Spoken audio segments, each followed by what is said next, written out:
When I arrived on site, it's one of those kind of things that you expect something to be good, and then when it's even better than that, you just feel good about it. The challenge initially at Brights Creek was the fact that we had so much land to work with, so many wonderful opportunities and so many spectacular views and settings and elevations and vegetation that it was like a kid in the candy store kind of feeling, like this is really special and really true. So that's how it all started, and it just gets better and better as we've evolved and as the golf course has been constructed. We created many different plans we refer to as routing plans, where we'd actually just take a map and we'd place a straight line. And we'd put a mark for a tee, a mark for a dogleg, and a mark for a green, put it on a map, and then take it in the field and walk the property. In Brights Creek case, because there was so much variety in the property, and with some open fields, with some dense wooded areas, forested areas, valleys, creeks, waterfalls, streams, kind of fitting a puzzle together and trying to find the best setting for the golf holes. Having worked with Barton Tuck on other golf projects in Forest Creeks, particularly in Pinehurst, I know that Barton is well aware of what it takes to create a great golf course, and Brights Creek was one of those sites that just endless opportunities. Every golf hole was its own special setting, in whether it was in a valley area or a hillside area, around a creek, around existing dense vegetation. Such a wide variety of experiences to work with. It is so unique and special that it's kind of like see for yourself. It's that good. You have to come and see it, no matter what I would say or how I could say it. To some degree, if you hadn't seen it, it could sound prejudiced, it could sound, well, that sounds a little bit hyped, but I would bet the majority of the people that will come and see it will say, well, gosh, they're underselling this, because this is dramatic as anything I've ever seen. You just don't even have to be a golfer to appreciate how dramatic and spectacular it is. I've known Barton for 20 plus years or more. He's really what I'd call a golf nut. There's not a golf course he hasn't seen or played or is going to play at some point. So it's fun to be a part of that and to be a part of a team that is excited and understands it enough to know that a site like Brights Creek, we have an opportunity, literally an unlimited opportunity, to evolve and to shape and form the golf course. As people play it and stand on the green and look back, they'll say the golf course looks just as dramatic and spectacular playing it backwards as it was frontwards, and that's because the property itself has those unlimited opportunities, and no matter where you stand, no matter what real estate property you'd go on, there's probably no piece of land in the surrounding area that's not outstanding and has a great view. We were just blessed with having a great piece of land to work with. I loved the Jack Nicholson line. It's as good as it gets. I mean, what else can you say?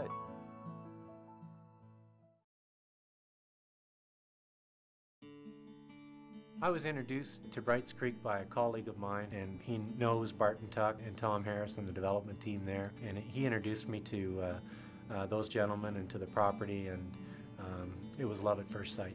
There's really something here in Brights Creek, particularly in a mountain setting, that I felt people would really be attracted to. It's a gorgeous, gorgeous piece of property. I mean, it's 4,000 plus acres, and what Barton's vision is, well, it's unimaginable almost. It's incredible. I've not seen anything like it. It's mystical, it's unbelievable. Once you see it, you'll not want to leave. Just a fabulous place to be. It is something to behold. You can't explain it in words, it's just pure beauty. One of the major attractions, I think, to Brights Creek is the location. The accessibility is really pretty good. We can fly to Asheville, Greenville, South Carolina, or Charlotte, and all of those will be within an hour, hour and 15 minutes of the property. The club will be an exclusive club, invitation only, but I don't think it won't have a stuffy atmosphere to it. One of the things that I think is really neat about the golf course too is that because they've moved so many of those huge old oak trees, it looks as though it's been there for much, much longer than it has. Honestly, it looks like God put it there. It's heaven in golf. I mean, it looks like the golf course was here and they built the mountains around it. The views from every shot are different. There are no two shots that are the same out here. I think what they're doing here is a perfect complement to what God laid out. It's the sort of place I'd love to bring people to, and I can't wait to bring guests and play it. We know that an excellent job will be done of all the facilities. They've already started to do some really neat things like hiding the pump house underneath a log cabin and leaving the old water wheel and so on. What I love the most about Brights Creek is the beautiful natural surroundings, the feeling of being nestled in a valley with the waterfalls tumbling down over the mountains all around. The fact that you can hear that water from almost anywhere on the property. You can hear a waterfall or a stream gurgling. It was a vista that we thought this would be a beautiful place to live and also a calming place to live. But then you see the vision was for the golf course. You could see it. You could see the vision. That was awesome. I'm excited to spend some time here and see some dogwoods and see some babbling brooks and be with my husband, because I know that's where he will be. I'm an avid equestrian, and so is our 12-year-old daughter. And I think it's just wonderful that they've managed to combine the equestrian aspect with the golf. There'll be tennis. There's swimming. I think it brings in a broad group of people. I tell friends, you do not have to be a great golfer. There's great shopping, there's great antiquing. I just think it's a good all-around place. I'm really happy. You think you're out in the middle of no place and you have that solitude, but you're within 15 minutes of anything you want to do. The tennis and pool facilities, the gun club, the trout fishing and fly fishing in this area is supposed to be spectacular. You should have plenty to do, and it's not just all about golf. That's one of the other things that really excited us about the property. And I had friends of mine that purchased here, and it's really true. You do have to come down to see it. The pictures just don't do it justice. And I'm hoping that a lot of people would choose this to be their second home or even their permanent home.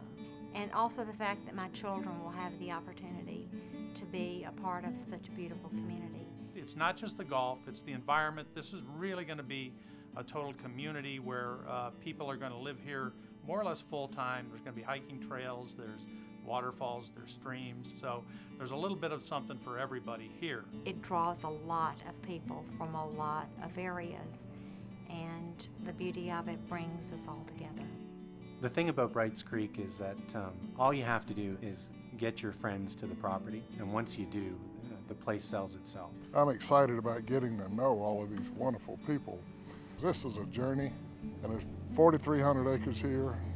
There will be another golf course, and we're looking forward to the journey.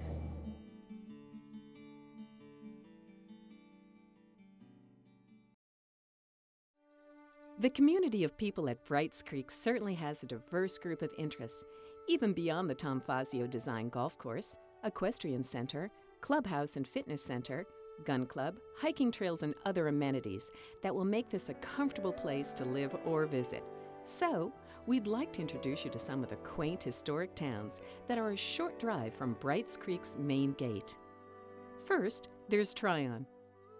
If you're a horse lover, you may have already been here because equestrian pursuits have a 50-year heritage in Tryon. From steeplechase to hunter-jumper, dressage to carriage driving events. The Tryon Riding and Hunt Club and Fence, the Foothills Equestrian Nature Center, host events 10 months a year. Beyond horses, Tryon offers a vast array of art and antique shops that invite you to browse at your leisure. The attractive downtown of Tryon is surrounded by views of the Blue Ridge Mountains, which is one reason the Wall Street Journal and Money Magazine have named it one of the top 10 retirement communities in the country. Let's travel up US 176 to Saluda. The unique architectural character of downtown Saluda was instrumental in having it named to the National Register of Historic Places in 1996. The Spartanburg and Asheville Railroad stopped at Pace's Gap in 1878, and that's how Saluda was born. Entrepreneurs were quick to provide services for railroad workers and visitors. Today, Saluda is mostly unchanged from that bygone era, and you can find wonderful treasures in its antique shops and local boutiques, as well as some wonderful restaurants with oilcloth tablecloths serving comfort foods and a smile. If you're more adventuresome, follow the road to Bradley Falls or Pearson's Falls for a breathtaking view before heading on to our next town. Historic Hendersonville and the village of Flat Rock are nestled in the heart of the Blue Ridge National Heritage Area, which is known for spectacular views, rich culture, friendly people, and a gentle climate. You'll also find great dining from casual to sophisticated and recreational facilities for the whole family. On the outskirts of Hendersonville, you can tour the historic home of American Poet Laureate Carl Sandburg, or take in one of the excellent performances at the nationally acclaimed Flat Rock Playhouse. Across the state line, Landrum, South Carolina was originally known as Earlsville in honor of the prominent Earl family, who owned extensive land holdings in the county. In 1870, gold was discovered nearby in North Carolina, and the railroad was coming to town, bringing prospectors and sightseers. The Reverend John G. Landrum donated 4 acres of land that his wife, Nancy Earl Landrum, had inherited to build the railroad depot, which was christened Landrum Station. The town officially changed its name in 1880. Resting in the foothills of the North Carolina mountains, Landrum today is a quaint town of artistic boutiques, comfortable cafes, and some 40 antique stores throughout its historic downtown. A few miles north, there's all the splendor of Asheville, situated in a mountain valley and boasting the home of one of America's royal families, the Vanderbilts. Besides Biltmore Estate and the famed Grove Park Inn and Spa, which features lavish ways to rejuvenate and reinvigorate, Asheville is home to a thriving artists' community, fun shops, and a historic downtown. South of Asheville is Transylvania County, and nestled here in the heart of Pisgah National Forest is the pretty town of Brevard. The town was named after Dr. Ephraim Brevard, a Revolutionary War colonel and surgeon who died in the fight for our country's freedom. Besides an interesting array of antique shops and charming restaurants, Brevard's big claim to fame is the Brevard Music Center. Each summer, more than 400 students, aged 14 through post-college, join professional musicians for 7 weeks of focused instruction. Students collaborate with faculty and guest artists in more than 80 public performances, so make a point to attend a concert in nearby Brevard. Even closer to home is Columbus. This tiny town is the county seat where the historic antebellum courthouse, which was finished in 1859, is almost as old as Polk County itself. The courthouse is the oldest in western North Carolina and 8th oldest in the state, still holding judicial functions in its courtrooms. There are also other historic buildings and some great little restaurants in Columbus. Most of these towns and villages host annual festivals throughout the spring, summer, and fall, so there's always something fun to do on weekends. Of course, if water sports are more your style, Lake Lure is 720 acres with excellent water quality for swimming, skiing, and fishing. Scenic boat tours are available, and there are a variety of bed and breakfast inns, hotels, shops, and restaurants surrounding the lake. You'll certainly want to hike your way up to Chimney Rock, where you can get a magnificent view of the lake and the mountains in the distance. Even closer to Brights Creek's entrance is Lake Adger, tucked against the Green River game lands in Polk County. The 438-acre lake has community marinas, parks, conservation areas, and miles of walking and equestrian trails. There are also local outfitters within a few short blocks of our entrance who stand ready to equip you for kayaking, boating, and fishing expeditions along the Green River, which winds its way alongside our property. As you can see, you don't have to go far from your front door at Brights Creek to enjoy a host of entertainment and cultural experiences. And we're sure the friends you'll make here will be happy to join you on every adventure.